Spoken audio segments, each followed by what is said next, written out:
Welcome again to our daily encouragement from the Psalms, and today we're on Psalm 104. Psalm 104, which begins with the marvelous words, "Bless the Lord, O my soul. Bless the Lord, O my soul.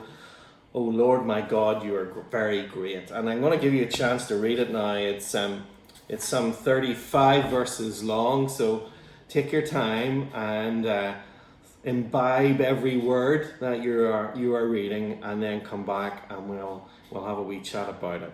Psalm 104. Okay, this is a psalm which heralds the greatness of the Lord from the perspective of the creation around us. Okay, this is what this psalm is about. This is the psalm that says, we can see how great you are, Lord, by looking at the world that you have created. I've been quite lucky in my life and privileged to travel extensively in the world in which we live. But one of the most incredible sights I've ever witnessed was when I first came upon the Grand Canyon. And I can remember getting off the bus in the car park, and the canyon's nowhere in sight. But there was a little arrow, a little sign telling me to walk this way to the canyon, and it was about 400 meters away through hedgerow. And as you walked along, you had a building sense of anticipation as to what you might see. And then you emerged from the hedgerow at the edge of the canyon with a fence, naturally, stop everybody falling in. But the sight was actually so magnificent, it was too much to take in. I almost crumbled to my knees at the vastness of creation. And it was almost like you were getting a microcosm, a little insight into just how much power and creative love was required to create the world around us this day. Here was this incredible sight, yet it's just a small part of God's infinite creation, which includes, of course, our world and the universe and everything else. And this psalm is looking at just how amazing God is from the perspective of what he has created. And you will see echoes in it of the book of Genesis. Not everything's there in the 7 days or 6 days of creation, 1 day of rest. It's not all there from the book of Genesis, but a great deal of it is. There's clearly a sympathy between the psalmist and the book of Genesis in him praising God and acknowledging his greatness and seeing God's greatness in the world around him. Now, for us as 21st century Christians, the wonder of God's creation, in one sense, is never very far away from us, but mostly from a negative perspective, in that we are increasingly aware of global warming and its impact on God's creation. We are increasingly aware of issues of sustainability and their impact on creation, and of course their impact on the pinnacle of God's creation, which is you and me, human beings. And also then we have mother issues about feeding the world, delivering enough fresh water in the world, and so on and so forth. The many issues and problems that are a negative identifier for the beauty and creative love that God has poured into the earth and its creation and the universe and everything else. And it's unfortunate that we come at it from a negative perspective when here we have a picture in this psalm of a very positive creation, which we are slowly, I don't know what the best word to use is, we're slowly destroying with selfishness and greed and not paying attention to our role as stewards of God's creation. So the psalmist begins in verses 1 to 9 by simply just saying how great God is. He looks at this wonderful creation and he says, "Bless the Lord, O my soul, O Lord my God, you are very great." Not just great, you are very great. You're clothed with splendor and majesty, covering yourself with light as with a garment. And this reference to light is a reference to Genesis and the Lord saying, "Let there be light." The world was dark, but he said, "Let there be light." And it goes on in that vein. You'll be able to pick little pieces of Genesis out of the narrative of this psalm. So verses 1 to 9, look at how great God is. Verses 10 to 24 then, look at how generous is our God. And it's a very detailed, in one sense, observation of how the world works. The observable fact of how the world works.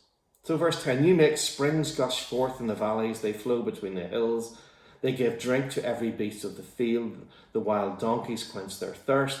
Beside them the birds of the heavens dwell. They sing among the branches. From your lofty abode you water the mountains. The earth is satisfied with the fruit of your work." And so on. It goes on, verse 14. "You cause the grass to grow for the livestock and plants for man to cultivate, that he may bring forth food from the earth, and wine to gladden the heart of man, oil to make his face shine, and bread to strengthen man's heart." And there's a sense of purpose in the way in which the world was created. There's a sense in which things come together, that this world just didn't happen by chance, simply from a pretty simple observation of how things in this world work. You make the springs gush forth in the valleys, they flow between the hills. But I particularly love verse 14. "You cause the grass to grow for the livestock and plants for man to cultivate." So there's this merging of created living things dining out on the same thing. Grass to grow for the livestock, and plants for man to cultivate. Wine to gladden the heart of man, oil to make his face shine, bread to strengthen man's heart. And we get a sense of the purposeful, creative order. And wonderful verses. "The trees of the Lord are watered abundantly, the cedars of Lebanon that he planted. In them the birds build their nests." And so on and so forth. An observed fact of the world that God has created and the harmony in which it exists, I suppose, is a good description. Of course, that harmony is now disrupted in the world in which we live, largely because of man's greed. The sinful world and the world which God created was corrupted in the Garden of Eden at the time of the fall, but it is being perpetuated in time and over thousands of years, and here we are today with a world that is largely corrupted and is not providing the resources, plentiful as they are, to everyone who needs them, because some of us are more greedy than others. And I know that maybe sounds simplistic, and some of you want to disagree, but there's plenty out there for everyone, yet many don't receive what they are due. And what they're due is basic living. But it's all out of kilter. So then you go on to verses 24 to 35, and you get a sense of the wisdom of God. "O Lord, how manifold are your works. In wisdom have you made them all. The earth is full of your creatures. Here is the sea, great and wide, which teems with creatures innumerable, living things both small and great. There go the ships and Leviathan, which you formed to play in it." These all look to you to give them their food in due season, and so on and so forth. And then it finishes, I will sing to the Lord, verse 33, as long as I live, I will sing my praise to God while I have being.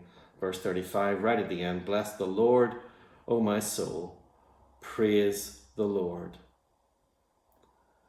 And so the psalmist, having seen the wonder of God's creation, concludes that we must bless the Lord, praise the Lord. But also it is implied that within the praise and the observable fact of the wonder of God's creation is an implied responsibility that we look after it. And we must conclude at the moment, in a 21st century world, that we are not properly looking after God's creation. And one of the basic reasons we're not is the greed of the world, in my humble opinion.